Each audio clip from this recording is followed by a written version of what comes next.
The Richfield Annual Polo Invitational was more than just a sporting event. It was a social pageant where appearances mattered more than performances, where names meant more than numbers, and where traditions ran deeper than merit. The field stretched wide beneath a pale morning sky, neatly trimmed and waiting for hooves to tear across it. Rows of white tents lined the edge, filled with chilled champagne, pressed linen, and polite judgment hiding behind designer sunglasses. People did not come here just to watch polo. They came to be seen watching it. The cars that pulled up that morning sparkled like jewelry, black sedans and foreign convertibles, each arriving with the familiar rhythm of privilege.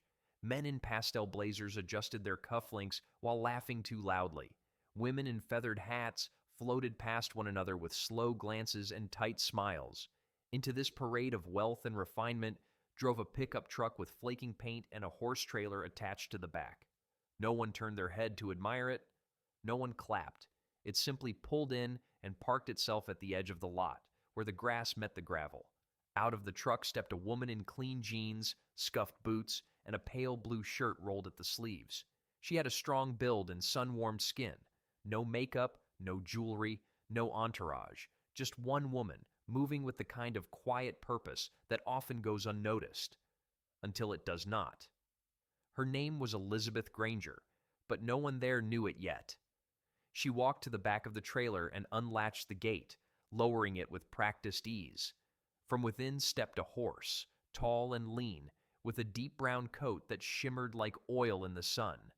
His name was Solomon, and like his rider, no one was looking at him. Yet. Elizabeth checked his legs, adjusted his tack, and whispered something only the horse could hear. Around her, the social air was already beginning to tighten. Not in alarm, in curiosity. It was the kind of tightening that happened when something unfamiliar wandered into a carefully rehearsed scene. Heads tilted, eyes squinted behind lenses. A laugh or two rippled through the gathering. Somewhere near the welcome tent, a voice said, "Did someone forget to tell the help where to unload?" Elizabeth heard it. She heard all of it. But her hands did not flinch. Her spine did not curl. She had walked into polished circles before, and she had learned long ago that the loudest rooms were often the most insecure. Victoria Langford arrived 10 minutes later, stepping out of her ivory Range Rover with the timing of a stage entrance. Her stallion, imported from Argentina, was already being led by a groom toward the prep ring. Victoria wore a tailored riding jacket, cream-colored jodhpurs, and boots that looked untouched by dirt. Her helmet sat perfectly above hair that had never seen a humid breeze. People smiled wider when she passed. Names were whispered with respect. Victoria had won the last 3 Richfield Invitationals, and she wore that success like a silk scarf, elegant, effortless, and expensive. She caught sight of Elizabeth across the field and gave a slow once-over, head tilted in the way that said more than words ever could. Then she leaned toward one of her handlers and asked, not quietly, "Is she competing?" The words carried easily. The answer came back with a shrug. "Apparently." The laugh that followed was not cruel. It was worse. It was dismissive. Elizabeth mounted Solomon without a word. They moved toward the staging area where the other competitors waited. She did not speak unless spoken to. She did not try to fit in, and that was what unsettled them the most. The announcer began reading names, stretching syllables with ceremony. Sponsors were thanked. Heritage was highlighted. Applause rose and fell like clockwork. When he reached Elizabeth's name, there was a pause. Her introduction was short. Just a name and a number. No sponsors, no backstory. The crowd offered a few claps, polite and puzzled. The match began. Horses thundered across the field. Mallets swung. Hooves kicked up the earth in long streaks. At first, no one paid her much attention. The usual favorites played to the crowd, guiding their horses with showy flourishes and calls. But then Solomon moved, and everything changed. He was not the biggest on the field, but he was the most precise. Where others charged, he flowed. Where others corrected, he anticipated. Elizabeth never shouted. She never showed off. But her connection with Solomon was unmistakable. They turned tighter, moved faster, saw plays before they unfolded.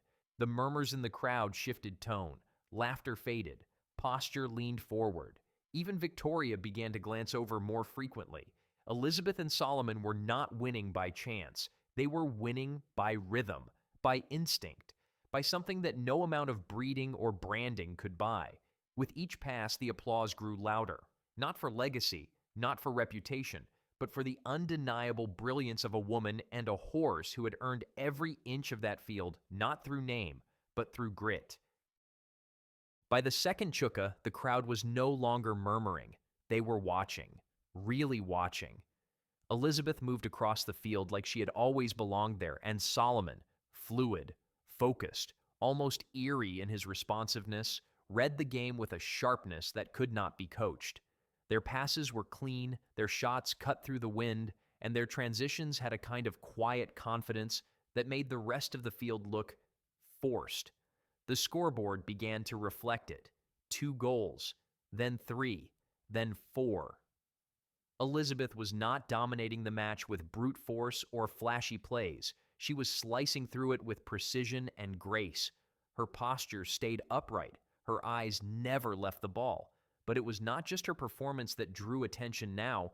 It was the fact that she had said nothing. She had made no speeches. She had not defended herself when people whispered. She had not barked orders or cracked whips. She had simply shown up. And now she was rewriting every assumption they had made. One of the commentators, struggling to catch up to the story unfolding, muttered something about an independent rider, followed by an awkward silence as Elizabeth scored again. Victoria, who had spent most of the match parading her imported horse across the central field, was now noticeably less composed. Her stallion, unused to being pressured by a horse half his cost, began to fumble, missed hits, delayed turns. At one point, Victoria called out harshly to her mount, frustration bleeding through the cracks in her polished tone. People noticed, and they noticed something else. Elizabeth never raised her voice, not once. She and Solomon communicated in a silent code forged from years of sweat and quiet loyalty. It was not the kind of connection money could buy.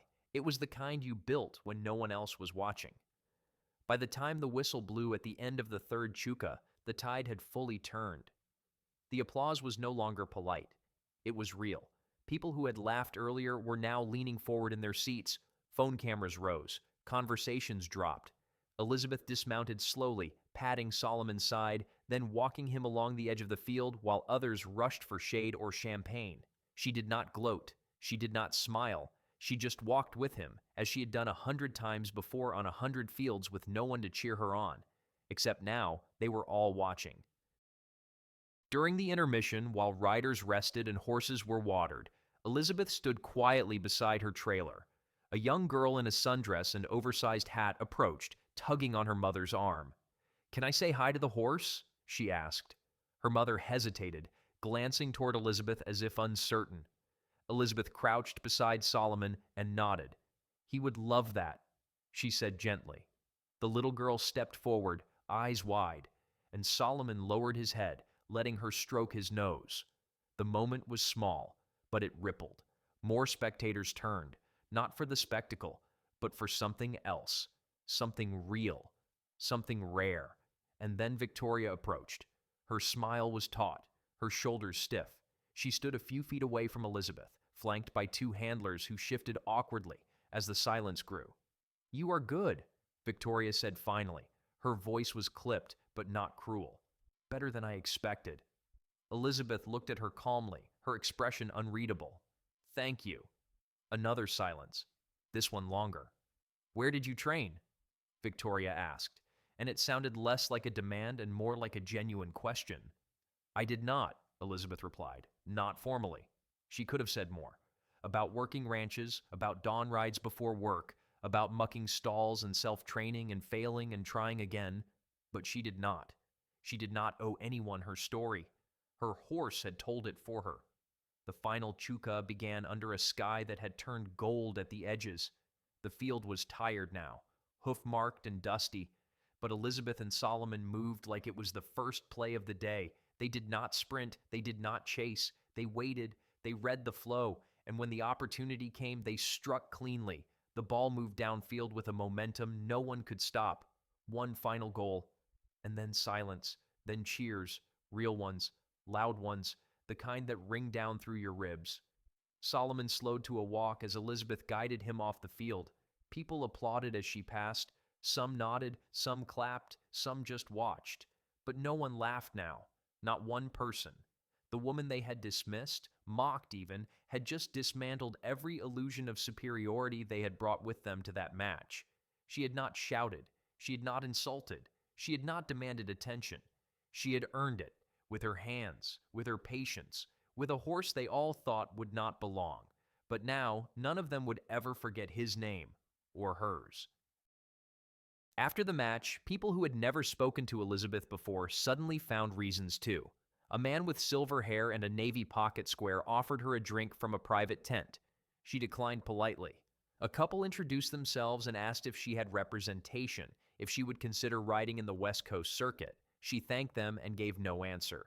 Even one of the announcers, the same man who had stumbled over her name just hours earlier, approached her with a grin and said, "You have a real gift. That horse of yours, he's unlike anything I've seen in a long time." Elizabeth nodded. "He's special," she replied simply. Solomon stood beside her, ears relaxed, tail flicking gently in the evening breeze. His work was done, and he knew it. But Elizabeth did not linger in the attention. She did not drift toward the press photographers or offer quotes for someone else's write-up. She brought Solomon back to the trailer, gave him water, brushed him down with long, even strokes. She took off his saddle slowly, whispering to him like they were the only two souls left in the world. And for a while, they were. When she stepped back out toward the main field, the award ceremony was being prepared. A row of ribbons, trophies placed on a long white-clothed table. Victoria was there too, standing near the center, surrounded by the people who had always expected her to win. But even they seemed quieter now, less certain. The woman who had always stood tallest suddenly looked a little shorter in her silence. When the names were called and the winners announced, Elizabeth's name came last, but with the most noise. Not forced applause, not polite nods, a wave of something that had grown organically over the course of the day: respect. The crowd clapped longer, harder, real, as she walked to receive her ribbon and the modest silver trophy awarded to the best overall rider. She did not lift her chin or adjust her shoulders to appear bigger. She did not need to. The quiet was still her strength. Victoria approached her afterward, not out of obligation, but perhaps out of something closer to humility. She extended her hand, and Elizabeth shook it. "I misjudged you," Victoria said, her voice low. "We all did." Elizabeth did not gloat. She simply replied, "It happens." Victoria looked like she wanted to say more but could not find the words. Eventually she nodded and stepped back. And just like that, the ceremony was over. The crowd thinned, drifting back toward their luxury cars and catered dinners and perfectly laid out exit routes. But a few stayed behind. A teenage boy with grass stains on his white pants came up to Elizabeth and asked her if she taught riding lessons. A woman in her 60s held her hand to her chest and said, "You reminded me why I used to love this sport." And the little girl from before? She came running back with a drawing, colored in crayon, of Elizabeth and Solomon flying across the grass. Elizabeth knelt down, took the picture, and smiled. "That's exactly what it felt like," she whispered. The girl beamed. Solomon stood calmly nearby, ears flicking back and forth. He did not seem to need the praise. He had never asked for it. He had only needed the chance to run and to be understood by the one person who always believed in him. The sun began to lower over the horizon, casting long shadows over the emptying field. Elizabeth loaded Solomon into the trailer, checked the straps twice, then climbed into her truck. She did not speed off. She did not honk or wave. She just started the engine and pulled onto the gravel path that led out of the estate. In the rearview mirror, the towering white tents grew smaller and smaller. They would be packed up by morning. The champagne would be gone. The field would be cleaned, groomed, reset. But something had changed there that day. Something they would talk about next year, and the year after that. Not just the win, but the way it had happened. The quiet woman, the horse with the fire in his legs, the pair who did not play to impress, but to prove, to themselves more than anyone, that skill, grace, and loyalty could still outshine wealth, legacy, and noise. And somewhere, in some pristine hall lined with silver cups and leather saddles, A small silver trophy would sit with a name many had never heard before, a name they would never forget again. The following weeks brought change, not in lightning strikes or headlines, but in a quieter, more lasting way. Word of Elizabeth's performance spread through circles that rarely acknowledged newcomers. The Polo forums, the equestrian newsletters, even a regional sports magazine ran a short feature, tucked between more glamorous spreads, but sincere in tone. There were no posed photographs of her in luxury barns or high-end stables. Instead, there was a candid image someone had taken after the match. Elizabeth standing beside Solomon, brushing him down as the sun dipped low behind them. No makeup, no posture, just care. That photo made its way around the community like a whisper that carried farther than a shout. At her small practice outside town, a few more clients trickled in each week, some curious, some skeptical, all polite. She never mentioned the match. If people brought it up, she nodded, thanked them, then got back to work. She had patients to treat, horses with infections, routine checkups, emergency foalings. Her life was full before the match, and it remained full after. But there was something different now, an undercurrent of respect that did not have to be spoken to be felt. Invitations began to arrive. Would she consider judging at a local junior event?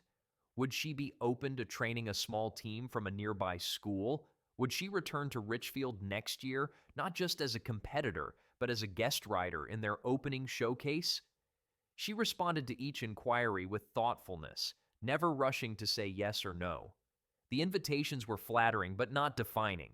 She was not interested in fame. She was interested in good work, in keeping Solomon healthy, in staying true to what had brought her this far in the first place: patience, practice, and purpose.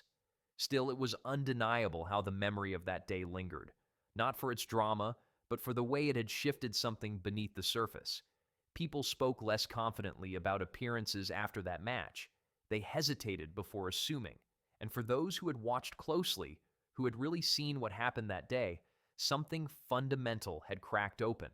They had seen what it looked like when humility outperformed pride, when skill silenced wealth, when connection, real, lived-in connection between a rider and a horse, could outshine pedigree, polish, and legacy. That, more than anything else, was what remained. Solomon's days were peaceful now. Elizabeth let him graze longer in the pastures behind her house, fed him a few extra apples when the mornings were cold, and rarely pushed him beyond what he wanted to give.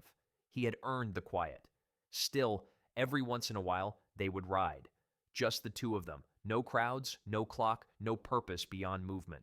Through the woods, down country roads, across wide-open fields, where the only sounds were hooves against earth and the wind brushing past her ears.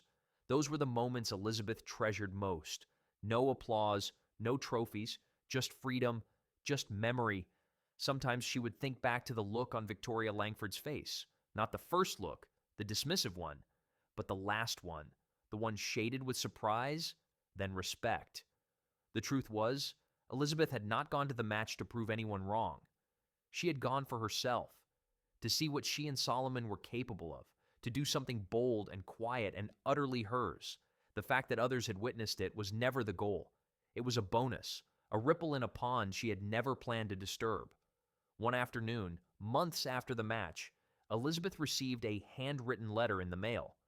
The paper was thick, the envelope sealed with wax. Inside was a note from the Richfield Committee, not typed, but written in pen. They wanted her to know that the upcoming year's program would include a feature on riders who broke convention, not just in how they trained, but in how they carried themselves. They asked if she would sit for an interview, share her story, inspire young riders who thought they could never afford a place on the field. Elizabeth set the letter down beside her coffee mug and stared out the window. Solomon stood in the far paddock, tail flicking lazily as the late sun warmed his back. She thought about all the years it had taken to get here, the work, the rejections, the nights she had considered giving up, and she thought about the match, not as a stage, but as a moment, a turning point. She would answer the letter in time, but not now. First, she would go outside. She would walk to that paddock, scratch behind Solomon's ears, and take him for a ride. No saddle, No audience, just trust. Because long before anyone had clapped for them, before anyone had said her name with reverence, there had been this: a woman, a horse, and a bond stronger than judgment, deeper than praise, and quieter than victory. The kind of bond that never needed to prove itself to be real. The spring after the match brought wildflowers to the edges of Elizabeth's fields. She spent her mornings in the barn, checking hooves, running her fingers through Solomon's mane, and letting the sunlight fall over them both like a kind of quiet approval. The rest of the world had gone on spinning in its usual way, fast, loud, full of flash, but her corner of it had slowed, deepened. There was a rhythm to her life now that she no longer took for granted. The phone still rang more than it used to, reporters looking for quotes, young riders asking for mentorship, brands wanting to sponsor her next season. She turned most of it down, not out of pride, but out of clarity. She did not want a spotlight. She had never needed one. The day at Richfield had not been about ascending a social ladder or being discovered.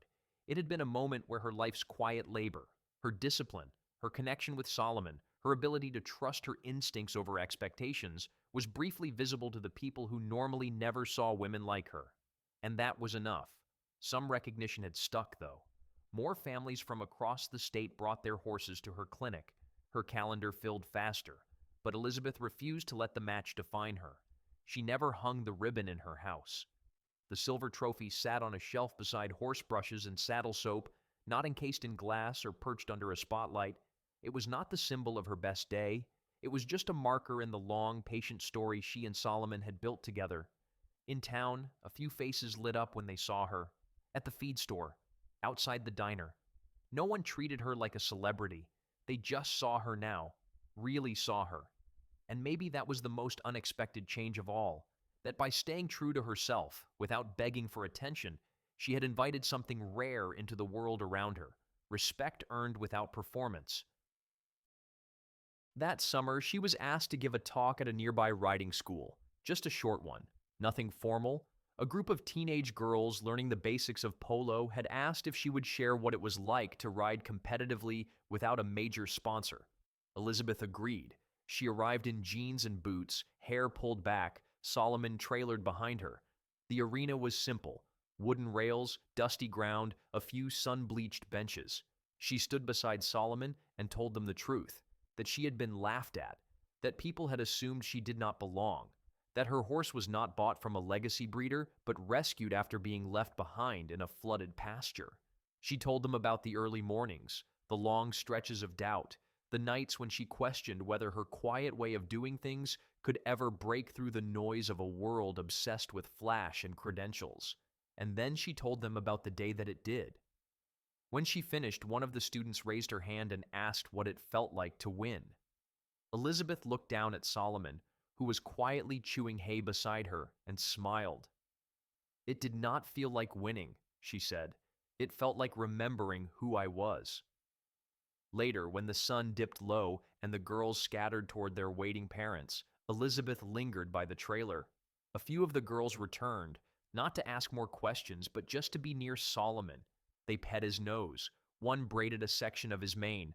Elizabeth said nothing. She just let them have the moment, because she knew what it meant to be young and overlooked and unsure of where you belonged. And she knew what it meant to find courage in the presence of something that did not ask you to be louder, just more honest. That evening, she drove home with the windows down, the trailer rattling gently behind her. The road curved through open country, past fields turned golden in the fading light. She did not need more matches. She did not need more trophies. What she needed, she already had. A life built not on applause, but on truth. A horse that trusted her without question. A name that no longer needed defending. And a peace that did not depend on the world noticing her, but rested quietly in the knowledge that when they finally had, it was because she never pretended to be anything other than exactly who she was. Autumn came early that year. The leaves along the hills changed from deep green to amber gold almost overnight, and the cool air carried a kind of clarity with it that felt like an old truth returning. Elizabeth's days slowed, but deepened. Fewer competitions, more rides for the sake of riding. Her clients remained steady, and the horses in her care always came first. But there was a sense now that her world had rooted itself in something far beyond the reach of crowds or ribbons. Solomon had begun to age, not in frailty, but in wisdom. His steps were slower some days, his breath more measured after long trots, but his spirit was undiminished.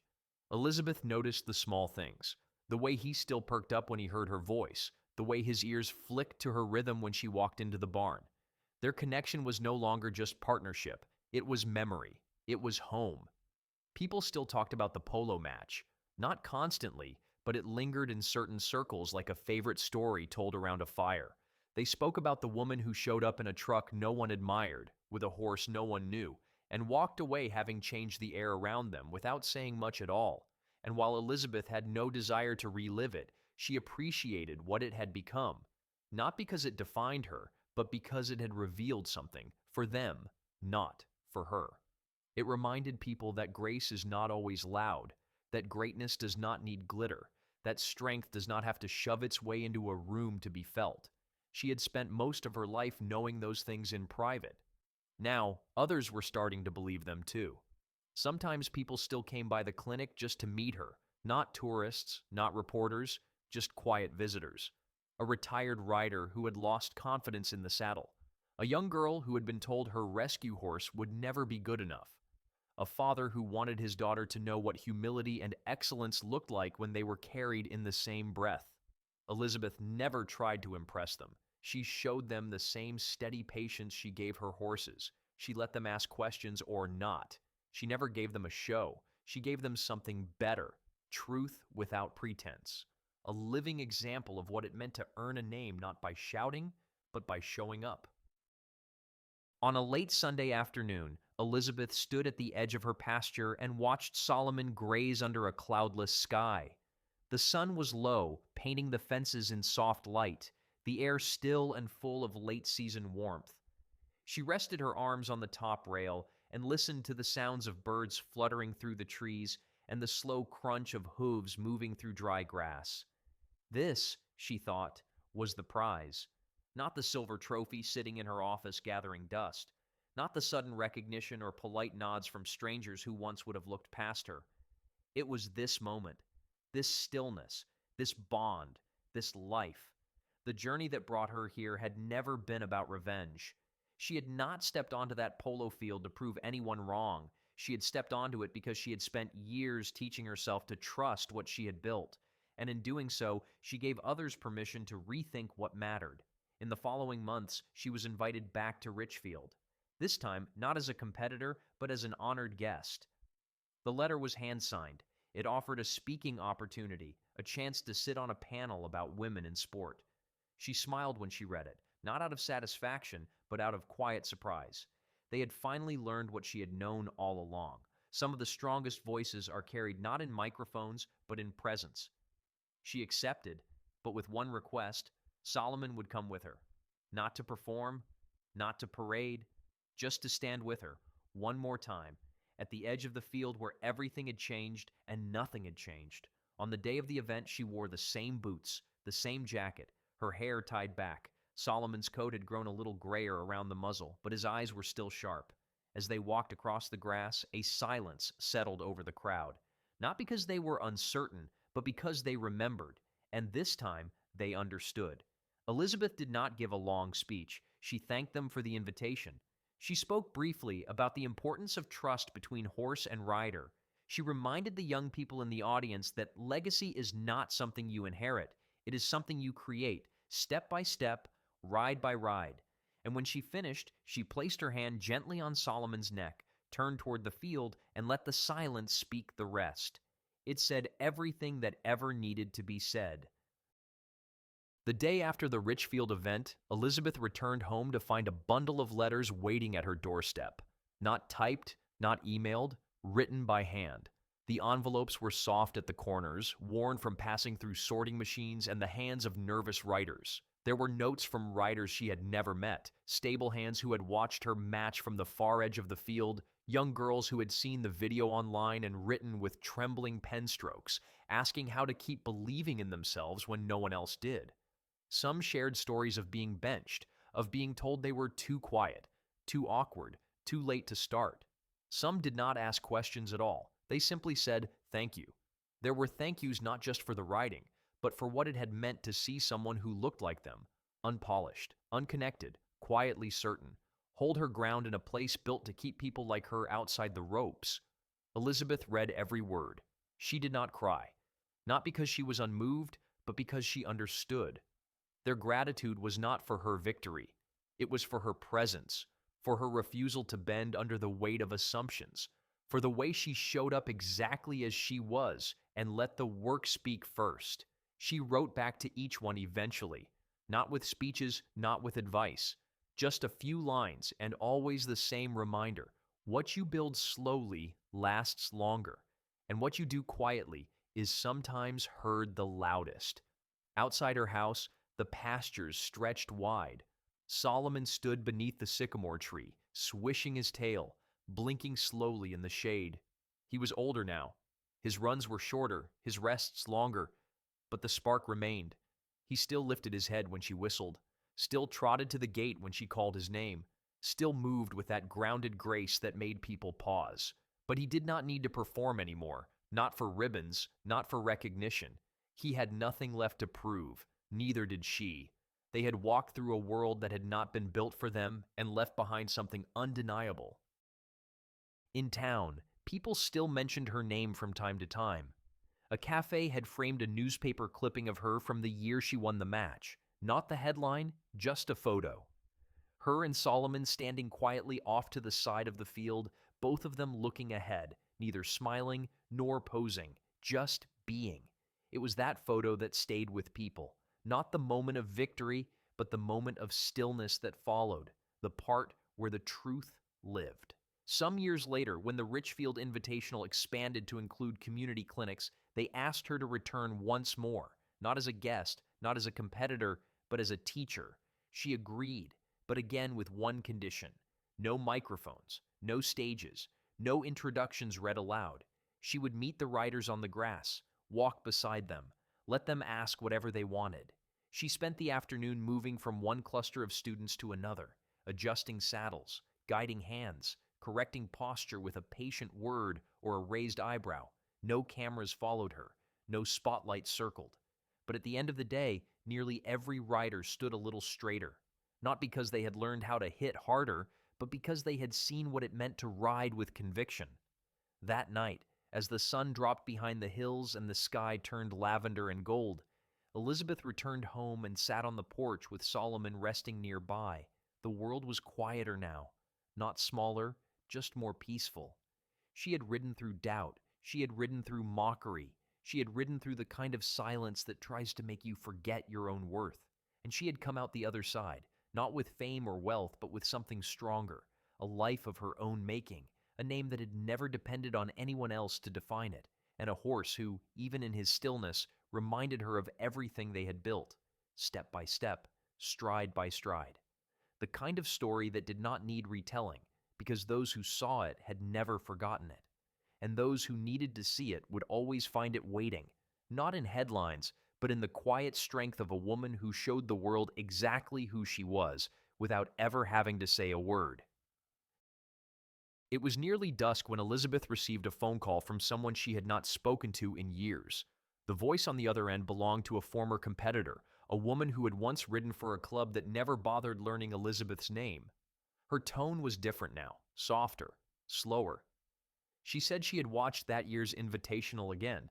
She said she had been thinking about it lately, and about how long it had taken her to see what was in front of her that day. She told Elizabeth that the match had changed her, not just the way she viewed riding, but the way she led her own team. She had stopped forcing her students into stiff uniforms and silent obedience. She had started asking them what they needed, not just what they could do, and she wanted Elizabeth to know that none of that would have happened if not for the way she rode that day. Elizabeth listened.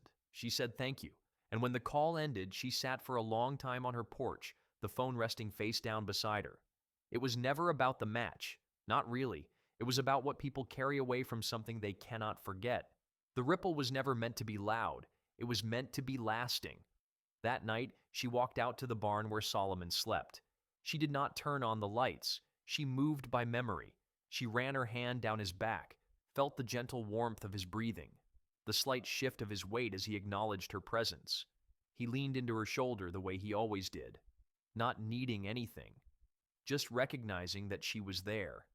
And in that moment, beneath the wooden beams and the scent of hay and horses, she felt the kind of quiet that no crowd could offer, the kind of stillness earned not through victory, but through consistency, through showing up again and again with nothing but effort and honesty.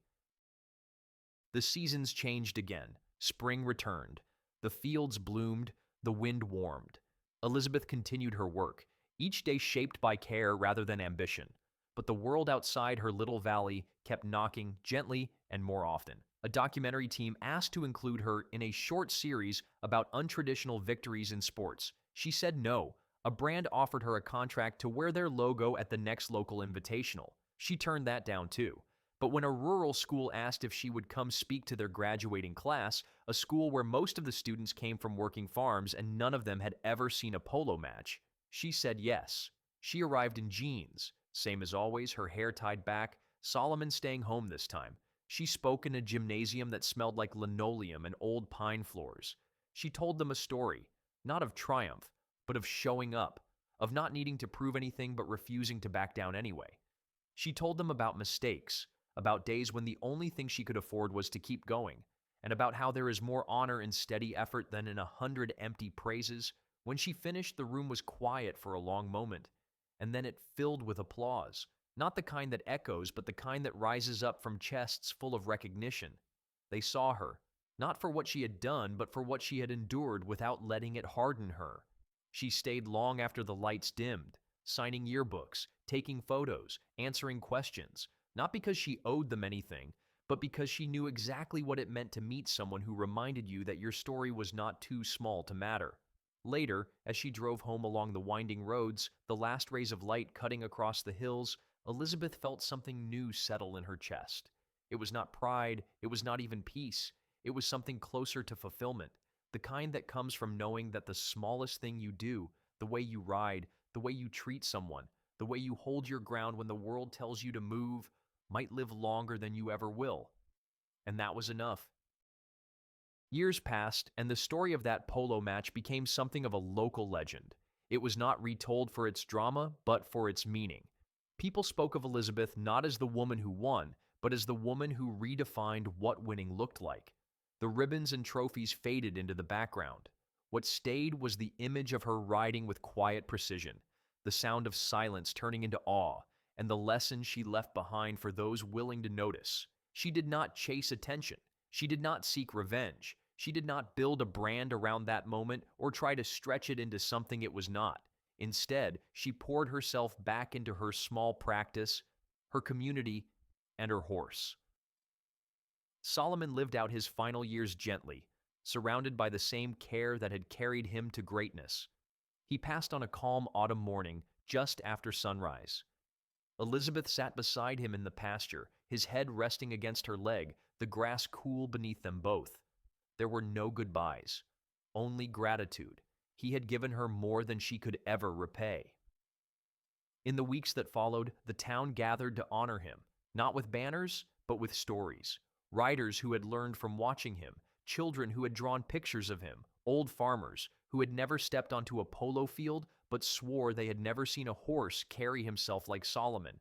Elizabeth did not speak that day. She just listened, and when it was over, she returned home, walked into the barn, and sat in the quiet. The stall he had slept in smelled of hay and old leather and something she could not quite name, something that felt like permanence, like legacy. She rested her hand on the worn wooden rail and closed her eyes, letting the silence say what words could not. Because some stories do not end, they echo. In time, another young horse would come into her life, not to replace, but to continue. Elizabeth would train again, not to compete, but to teach.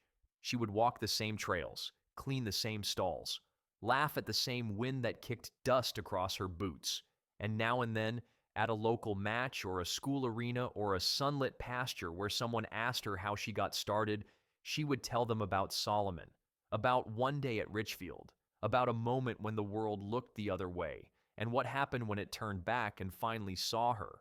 And every time she told it, she would end it the same way, with a pause, a look toward the horizon, and just 5 words that said everything she ever needed to say. We let the work speak. If this story stirred something in you, take a moment to think about the people in your life who show up quietly, who do not ask for recognition, but earn it every single day. Maybe it is someone who works behind the scenes, who never asks for credit, but holds everything together with grace. Maybe it is you.